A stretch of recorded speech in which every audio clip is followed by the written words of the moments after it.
மனநலம் காப்பகம், முதியோர் இல்லம் கட்டுவதற்கு தான் நம்ம வந்து இடம், கட்டிடம் வேணும்னு சொல்லிட்டு தொடர்ந்து மக்கள்ட்ட நம்ம உதவி கேட்டுக்கிட்டு வரோம். 8000 சதுரடி நமக்கு வந்து இடம் தேவைப்படுது. ரேட்டு வந்து பார்த்தீங்கன்னா, ஒரு சதுரடி வந்து ரூ. 900 சொல்றாங்க.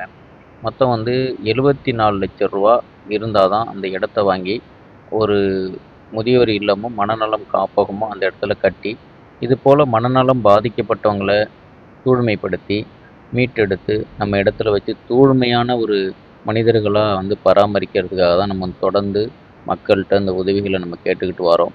நாங்க சாதாரணமா ஒரு விவசாயி குடும்பத்தில பொறந்த எனக்கு, பொருளாதார ரீதியா ரொம்ப கஷ்டத்தில தான் நான் தொடர்ந்து இந்த மாரியான சமூக சேவைகள நான் செஞ்சுக்கிட்டு வரேன்.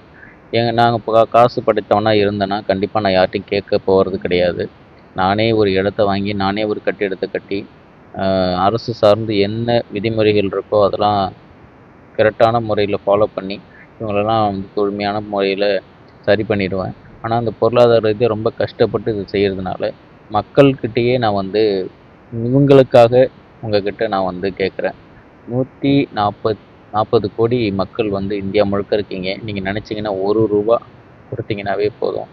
இது போல உள்ளவங்கள வச்சு தூய்மையா ஒரு நிர்வாகத்த கொண்டு வந்து, உங்களுக்கு முன்னாடி நீங்க குடுத்த ஒவ்வொருத்தவங்களுக்கும் பெருமை சேர்க்கிற அளவுக்கு நான் வந்து இவங்களெல்லாம் பராமரிச்சு, ஒரு புனிதமான சேவை செய்ய தயாரா இருக்கிறேன். உங்களால முடிஞ்ச உதவிகள செய்யுங்கன்னு சொல்லிட்டு அன்போடு கேட்டுக்கிறேன்.